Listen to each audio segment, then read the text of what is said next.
안녕하세요, 여러분. 6월 마지막 주, 한 주간의 세계 경제 요약 시작하겠습니다. 이번 주는 그렇게 대단하다고 할 만한 경제 뉴스가 없어요. 경제 뉴스 나왔더라도 정치 뉴스에 다 덮여버렸어요. 중동의 확전, 3차 대전 얘기까지 나왔고요. 미국은 집권 여당이 대선 후보자까지 바꾸려고 하고 있습니다. 현직 대통령을 바꾸려고 하고 있어요. 상황이 이 정도니까 경제 뉴스는 별거 아니죠. 그런데도 미국 증시 신기할 만큼 잘 버텼어요. 이건 뭐지? 무적인가? 이런 생각까지 들 정도였는데 어쨌든 이번 주 금요일이 주말이면서 월말이었고요. 그리고 반기 말이었죠. 그래서 미국 증시 한번 요약하고 넘어가는 게 좋을 것 같아요. 크게 새로운 얘기는 없지만요. 자, 1월부터 6월까지 미국 증시 상승장 이어갔습니다. 연이어서 신고가 나왔고요. AI 열기 뜨거웠습니다. 작년과 비슷한 모습이긴 했는데 작년에 비해서 변동성 많이 줄었고요. 그리고 증시의 두 가지 주요 변수, AI와 금리, 이 중에 AI가 확실한 우세를 가져갔다. 이렇게 말할 수 있는 장이었어요. 자, S&P 500 6개월간 14% 상승했습니다. 마지막 날인 금요일에도 장중 최고가 작성했어요. 그런데 그 이후로 좀 떨어지면서 종가는 마이너스로 마감했지만요. 자, S&P 500 기업 중에 작년에 이어서 올해 전반기에도 가장 큰 폭 상승을 보인 종목은 엔비디아였습니다. 149% 상승했어요. 그러니까 2배 반 올랐다는 거죠. 시가총액은 3조 달러 돌파했습니다. 지난주에 잠시 세계 최대 시가총액 등극했었는데 곧바로 물러났죠. 물러나긴 했지만 추세가 꺾이지는 않았습니다. 상당폭 다시 회복했고요. 자, 엔비디아의 세계 1위. 증시에서는 당연히 큰 뉴스였습니다. 왜냐하면 애플과 마이크로소프트 외에 다른 기업이 시가총액 1위가 됐다. 이게 2019년 2월 이래 처음 있는 일이었습니다. 5년여 만에 처음 있는 일이었어요. 그러면 2019년 2월에는 무슨 일이 있었냐? 아마존이 갑자기 1위가 됐던 거예요. 아마존 내려가고 애플과 MS의 경쟁으로 돌아갔죠. 그러다가 엔비디아가 잠깐이지만 최고의 자리에 올라섰다. 이건데요. 이러면서 S&P 500에 대한 우려가 또 한 번 제기됐습니다. 상승 토대가 너무 협소하다. 소수 몇 개 기업의 상승이 지수 전체 상승을 주도하고 있다. 다른 기업들은 소외돼 있다. 이런 얘기 우리가 많이 했잖아요. 작년부터 했죠. 이번에 또 나왔고요. 그리고 특히 엔비디아와 관련해서는 닷컴 붐을 연상시킨다. 이런 얘기 많이 나왔습니다. 자, 2000년 닷컴 붐. 그때는 어땠나? 한번 회고해 보면요. 그때도 지금처럼 컴퓨팅 인프라를 제공하는 회사가 시가총액 1위 기업으로 등극합니다. 시스코죠. 이때는 시스코가 마이크로소프트를 제치고 올라갔어요. 자, 그때는 시스코가, 지금은 엔비디아가 삽과 곡괭이를 파는 회사가 된 겁니다. 금맥이 터졌다. 다들 금을 찾지만 실제로 가장 큰 돈을 버는 사람은 금을 찾는 사람들한테 삽과 곡괭이를 파는 회사다. 당시 시스코가 그랬어요. 모든 닷컴 기업들한테 장사할 수 있도록 라우터를 팔았습니다. 그리고 이번에는 엔비디아가 AI 모델을 훈련시키는 반도체를 파는 거죠. 2000년 당시 시스코 CEO 존 체임버스가 이 두 시기를 비교합니다. 유사한 점이 많다. 하지만 인터넷 혁명과 AI 혁명은 굉장히 서로 다르다. AI 혁명이 훨씬 더 빨리 실현될 거다. 존 체임버스는 이런 말 할 수 있어요. 지금 하고 있는 일이 AI 기업들한테 투자하는 일이에요. 스타트업에 투자합니다. 그러니까 본인 입장에서도 빨리 투자 회수를 할 수 있기를 바라겠죠. 자, 엔비디아 CEO 젠슨 황이 한 말. 저는 이 말이 상당히 인상 깊은데요. 엔비디아는 일반적인 반도체 회사가 아니다. AI 공장을 건설하는 회사다. 업을 새롭게 정리했어요. 이 공장에서는 재료를 데이터로 써서 지능을 생산해낸다. 그 핵심에 엔비디아가 있다. 이런 얘기인데 이런 젠슨 황의 말에 애널리스트들이 광범한 지지를 보냅니다. 많이 설득이 됐어요. 올해는 특히 그런 것 같습니다. 애널리스트들이 이런 말을 해요. 향후 10년간 엔비디아는 인류 문명에서 가장 중요한 회사가 될 것이다. 그리고 엔비디아의 칩은 21세기 가장 중요한 발명품이다. 이런 긍정적 목소리가 이번 반기 미국 증시를 떠받쳤다. 이렇게 말할 수 있고요. 그리고 엔비디아의 매출이 증명을 했습니다. 1분기 엔비디아 매출이 전년 1분기 대비 3배나 늘었어요. 엔비디아 주가 상승에 대한 충분한 증명이 되죠. 그런데 문제가 있어요. 이게 엔비디아 한정입니다. AI 기업들이, 여기 있는 스타트업 물론이고 거대 클라우드 기업들 다 포함이 됩니다. 메타도 포함이 돼요.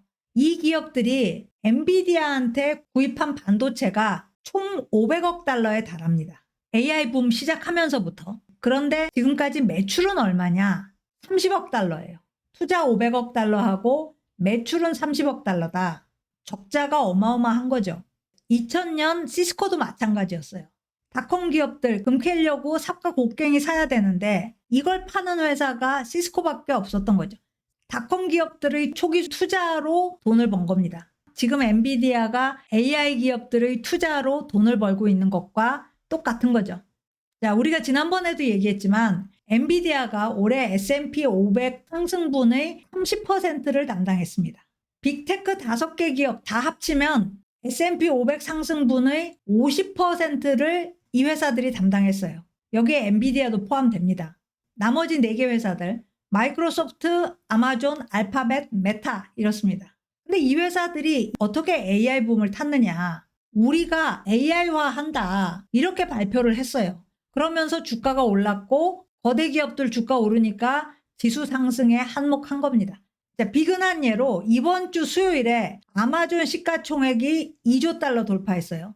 뭐 때문에 그랬냐? CEO 앤디 제시가 회사 방향을 AI 혁신 쪽으로 전환하겠다. 이렇게 공표를 했어요.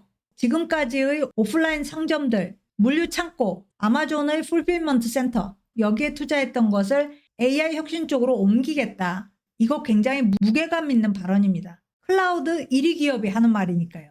자, 이렇게 올해 전반기에는 빅테크들이 지수 상승을 주도했어요. 그러면서 스스로는 더 커지는 그런 결과를 낳았습니다. 올해 전반 증시는 그런 모습이었다. 이렇게 말할 수 있고요. 자, 그렇다면 하반기는 어떻게 될까?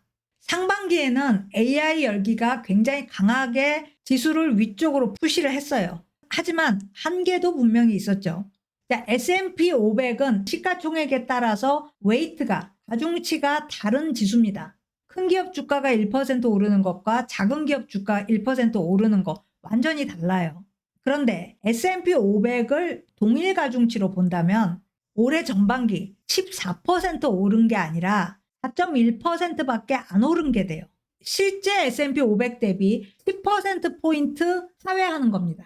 자, 차트를 보면 이 위에 있는 진한 녹색 막대가 S&P 500이고요. 이 밑에 있는 흐린 녹색 막대가 동일 가중치 S&P 500입니다. 1990년부터 지금까지 전반기만 보면 1월에서 6월까지만 보면 S&P 500이 동일 가중치 S&P 500보다 더 상승한 전반기는 그렇게 많지 않습니다. 그런데 이 두 지수의 갭을 보면 더 놀랍습니다. 1990년 이래 이 두 지수의 갭이 가장 크게 벌어진 게 올해 전반기예요. 작년에도 갭 굉장히 컸지만 올해는 더 커졌습니다. 그 정도로 예외적인 반기였다. 큰 기업들이 지수를 압도했다. 이런 얘기죠. 자, 하반기에는 기업 실적 계속 상승할 걸로 예상이 되고 있습니다. 그리고 내년에는 더 좋을 거란 전망이 있어요. 그런데 한편으로는 불안함도 있습니다. 12개월 선행 PE 레이시오, 주가 수익 비율, 현재 21입니다. 10년 평균이 18이에요. 다시 말해서 현재 주가가 예외적으로 비싸다. 예상 실적 대비 매우 비싸다. 이런 얘기입니다. 불안하죠. 그리고 경기에 영향을 많이 받는 임의 소비재 업종, 2분기 실적 불안합니다. 이번 주에 나이키가 상사 이래 주가가 가장 큰 폭으로 떨어졌습니다. 나이키가 전략에서도 실수를 했지만 경기 침체의 전조일 수도 있어요. 하반기에는 더 분명해지겠죠. 자, 상반기에도 우리가 주시를 했지만 아직 명확하지 않은 거 또 하나 있습니다. AI 모델들의 수익성, 돈 버는 비즈니스 모델인가 이걸 확인해야 되는 게 남아있어요. 아마 가장 중요한 거겠죠. 하반기 내내 지금처럼 모호한 채로 갈 수도 있어요. 그러면서 주가 계속 상승할 수도 있어요. 그런데 피로감이나 불안감은 상반기보다 더 커질 거다. 확인이 돼야 된다. 이렇게 말할 수 있을 것 같습니다. 자, 다음 뉴스. 인플레가 둔화 속도는 느리지만 지속적으로 둔화하고 있어요. 4월, 5월 연이어서 같은 추세 보이고 있습니다. 그러면서 9월 금리 인하 가능성 올라갔습니다. 이번 주 금요일에 5월 PCE 물가지수, 개인 소비지출 물가지수 발표됐어요. 전년 동월 대비 2.6% 상승했습니다. 식품과 에너지를 뺀 근원 PCE, 코어 PCE도 전년 대비 2.6% 상승했어요. 코어 PCE와 전체 PCE 똑같이 2.6% 상승했다. 4월에는 어땠냐? 전체는 2.7%, 코어는 2.8% 상승했었거든요. 그러니까 4월보다 5월에 조금 더 둔화했다. 이런 얘기죠. 자, 월간으로 봤을 때 5월 한 달간 PCE 물가지수 0% 나왔습니다. 물가가 안 올랐다는 겁니다. 코어만 보면 0.1% 상승했습니다. 아주 준수하죠. 자, 이렇게 되니까 올해 내에 적어도 한 차례 금리 인하 가능하다. 트레이더들은 95% 가능성으로 보고 있습니다. 올해 전체 말고 9월까지 금리 인하 하겠느냐? 가능성 68%로 나왔습니다. 금요일 현재 얘기입니다. 자, 그런데 이 9월 금리 인하설, 여기에 대해서 미국보다 다른 나라들이 더 불만이에요. 특히 이미 금리를 한번 내린 유럽은 더 그렇습니다. 미국이 빨리 동참해 주기를 바라는 거죠. 자, 그래서 이번 주에 목표 인플레 2%에는 아직 도달하지 못했지만 사실은 미국 기준이 아니라 국제적 기준을 적용하면 2% 도달 이미 했다. 요건 충족됐다. 이런 얘기들이 나왔어요. 자, 5월 PCE 물가지수가 말씀드린 것처럼 전체도 그렇고 근원도 그렇고 2.6% 나왔습니다. 그렇다면 5월 CPI 소비자 물가지수는 어땠냐? 보름 전에 발표됐죠. 전체 CPI 3.3%, 근원 CPI 3.4% 나왔었어요. 한 0.7%포인트 정도 CPI가 더 높죠. 그런데 미국은 물가지수 계산이 다른 나라들과 좀 차이가 있어요. CPI도 그렇고 PCE도 그렇고 주택가격을 간접적으로 반영합니다. 주택가격을 물가지수에 직접 넣는 나라는 별로 없어요. 소비보다는 투자로 많이 간주하죠. 그런데 미국은 간접적으로 주택가격을 반영합니다. OER이라는 걸 통해서요. 집주인이 거주하는 주택에 대해서 만약 임대한다면 임대료가 얼마나 될까? 이걸 가지고 주거비용을 계산하는 거예요. 이게 OER이고 미국 CPI와 PCE 둘 다 해서 비중이 가장 큰 항목이에요. 유럽은 임대료만 넣고 OER은 배제합니다. 한국도 마찬가지예요. 전월세만 포함시키죠. 근데 이 미국의 OER이라는 게 금액으로 보면 당연히 어떤 항목보다 크죠. 만약에 이걸 빼고 미국 물가지수를 국제적 기준으로 변환시키면 이미 인플레는 2%로 내려왔다. 자, 차트를 보면 이 하늘색 그래프가 미국입니다. 국제적 기준에 맞게 OER을 뺀 CPI예요. 2%에 왔죠. 영국도 마찬가지입니다. 그리고 유럽, 이미 금리 인하를 시작한 유럽보다도 물가지수가 더 낮습니다. 그러니까 미국 지금 금리 내려도 된다. 제발 내려라. 이런 얘기를 하는 거죠. 자, 7월 말에 FOMC 열립니다. 우리나라 시간으로는 8월 1일에 금리 결정 발표하겠죠. 그런데 이 7월 말 FOMC 전에 두 번의 물가지표가 발표돼요. 6월 CPI 나올 거고 6월 PCE가 나올 겁니다. 자, 이때까지 인플레는 2%로 안 내려가겠죠. 어쩌면 에너지 가격 때문에 반등할 수도 있어요. 그렇지만 2%까지 안 내려간다 해도 금리 인하 7월에 시작하자. 지금 이렇게 압박을 넣는 겁니다. 미국 때문에 글로벌 자본 흐름, 자산 가격, 통화 전부 너무 큰 압박을 받고 있다. 이거 좀 경감시켜줘라. 특히 경제 활성화가 필요한 나라들이 간절히 바라는 거죠. 그렇다고 미국이 이런 얘기에 귀를 기울이지는 않겠지만 어쩌면 7월 금리 인하 가능할 수도 있겠다. 우리는 이런 생각도 드는 거죠. 자, 마지막 뉴스입니다. 폭스바겐은 왜 리비안에 투자하기로 했나? 이번 주 폭스바겐이 캘리포니아 전기차 스타트업이죠. 리비안에 최대 50억 달러 투자하겠다고 발표를 했어요. 폭스바겐은 발표 후 즉시 리비안 전기차 아키텍처에 접근을 할 수 있게 됩니다. 그리고 조인트 벤처를 통해서 투자를 시작해요. 자, 왜 리비안에 투자하기로 했냐? 폭스바겐 CEO 올리버 블룸이 이렇게 얘기를 합니다. 혼자서는 다 못한다. 리비안은 최고의 아키텍처를 가지고 있고 폭스바겐은 스케일을 가지고 있다. 그러니까 최고의 아키텍처를 양산해서 많이 팔겠다. 이런 의도라는 거죠. 폭스바겐의 현재 상황이 별로 좋지 못해요. 중국 내 시장 점유율 급감하고 있습니다.